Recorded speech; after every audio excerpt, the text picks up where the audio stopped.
O ngayon, ginagawa nga ng paraan ng gobyerno yan. Kasi ang bansa ninyo, meron kayong season, no? Tag-init at tag-ulan. Ang palay ninyo, pag tag-init, namamatay dahil wala na magbabubuhay na palay dyan. Kasi, dubak lupa, ang tawag yan, tigang na tigang, at saka nagbibiyak-biyak ang lupa. Kasi magbubuhay na dyan, na palay.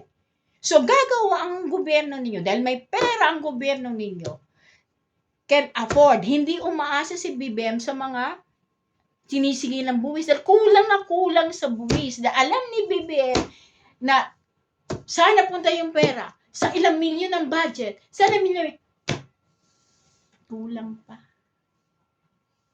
O, ngayon, ang tawag niyan, ang pera na, kaya nga, sasabihin ko ngayon sa tao, yung pera na sinasabi niyo na ibibigay dahil sila naka-trust fund, ang Pilipino, sila ngayon ang magmamana ng trust fund na yung kay senior, na kay BBM na. Lahat ng mga pera nila sa iba't ibang bansa, unti-unti ibinibigay ng mga ibang bansa. Saan niya ginagawa? Makikita niyo yung sa mga mabibilis ang mga infrastructure.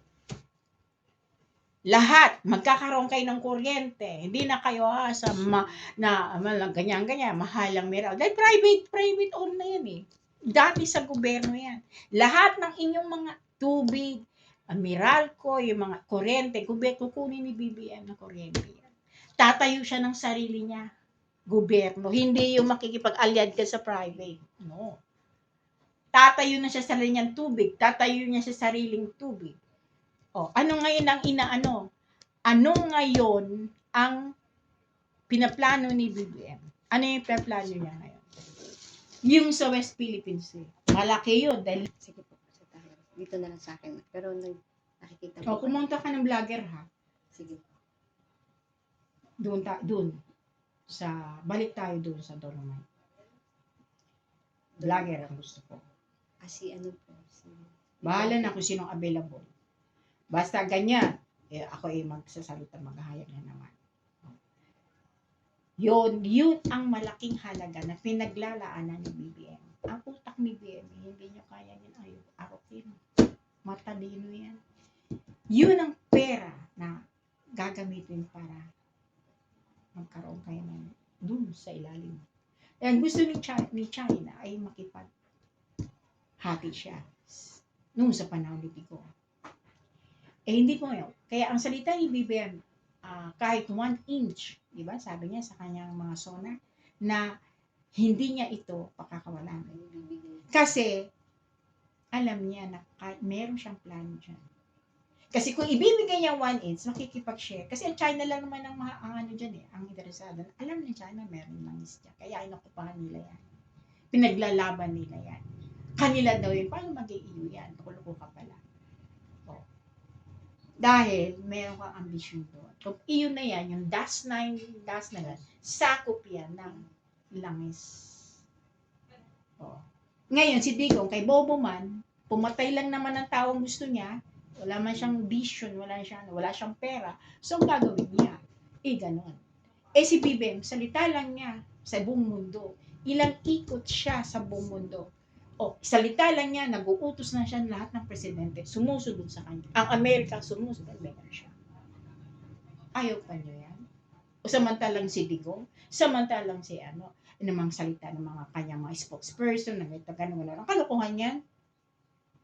Dahil malinaw pa sa sikat ng araw na kayo merong pangarap na kayo overthrow niyo yung BBM dahil kayo ang merong interest na sa power. Dahil ayaw niyong papasok. Hindi naman ganun. Hindi naman ganun ang utak ni BBM. Bobo, katulad ba yun ng bobo?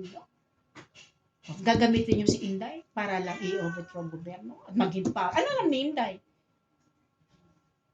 Kayo ang sa likod ni Inday, kayo magpapalakad ng gobyerno, front lang si Inday? Ano nangyari sa bansa ninyo? Hanggang saan kayo dyan? Pinakita na sa iyo ng ama. Ito mangyayari sa bansa ninyo, Palestino at yung Israel. Ngayon, ano ngayon na meron pa silang Nakinabang ba sila? Minanalo talo? Lahat sila talo. Dahil doon sa namatay ng mga Palestino. Tao din yan. Buhay din yan. Wala kayong karapatan sa mga pumatay ng inosente. Dahil lang dyan sa mga rebeldeng mga Palestino na ang tawag nito, kinuhaan sila ng karapatan. Noon una panahon pa. Totoo yan. Dahil ang chosen people is the Jews, the Israel. Kaya mga Palestine, mga Muslim, they're not. Until now, wala silang, sa United Nations, hindi sila kinikilala ang mga Palestino. So, lagi silang rebelde. Ang Israel, ang pinapabuburan ng UN tsaka ng Amerika. Ganon din ang mangyayari sa bansa ninyo. Dito ang pabor. Dahil dito ang bagong Jerusalem. Kaya ganun na lang. Ngayon, ang gagawin ng Diablo, kanyo-kanyo na, pwede naman kayo gamitin. Dahil kayo, mga gutom sa kapangyarihan. Ito ng mga tao, nababayaran, na anuhan ng bayaran yung panindigan mo kasi gutom ka. Ginagawa ng paraan yan ni BBM na hindi na magutom ang Pilipinas. Sa anong paraan? Marami siyang paraan dahil marami siyang pera. Ngayon, nainip na kayo, mga taong bobo? Nainip na kayo? Isang taong na. Sabi, tayo magkasalita ako. Ngayon, kung ano yung, para maliman ang tao. Gusto kong vlogger yung meron siyang mga, anong tawag ito? Followers, subscribers. Ano mo yan? Schedule mo, planuhin mo yan, Maria. Habang hindi ka pa busy, habang hindi ka pa nakakapasok. Pumunta kayo na rin Malacanang, endorse nyo yung lupa ninyo para ma-avail na yan sa laging madaling panahon. Para mapagawa na rin yung simbahan at maka-avail na kayong lupa. Maraming bumaba na hindi na sila interesado sa kanilang mga biniling lupa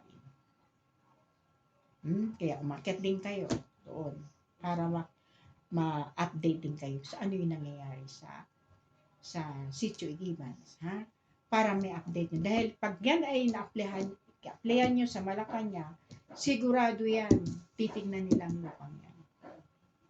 Dahil kailangan update kayo. Naintindihan mo ko, Maria? Huwag niyong problema yung sa lapid, darating niya. Sobra, doble, triple, quadruple. Basta yun ang aking loobin, kapangyarihan. Ang Malayang Immaculada Concepcion, nasaan ba ngayon? Sa tahanan na aking manaluklukan. Ngayon, sabi ng panalangin ng luklukan ko na kung saan ang kaloob gusto. Una, kung saan siya dadalhin ang replica ng langit. Kung saan ang gusto ng mahal na ina. O saan ba gusto ng mahal na ina? Malacanang kayo. Dadalhin na po namin yung letter doon. Kung hingin sa inyo. Kung halimbawa, kausapin niyo yung sino na ba yung siya. Kaya bago na ang director ngayon, tapos pakita niyo yung halimbawa, anong depende yung sa usapin ngayon, may dala kayong sulat dahil hindi niya kilala kung bakit. Muli na naman kayo mag-apila na dalhin ang isang buwan lang naman. Yun ang Immaculate Heart nandoon, manatiling yung mga katumiri, hindi yun aalisin. Yan ay nasa mission. Naintindihan mo ako, Maria? Hindi yan mawawala ng schedule ang Immaculate Conception. Sunod yan, yung iyong seminar. Wala pa po yung reply. Nag-send na po ako. Pero until now, kung siguro po sa Clarissa pag hindi, pwede naman namin pupunta. Iabot namin yung letter sa PCMC lang naman po yun. Daanan nyo na lang din doon para to follow up kasi nag-apura after the Malacanang.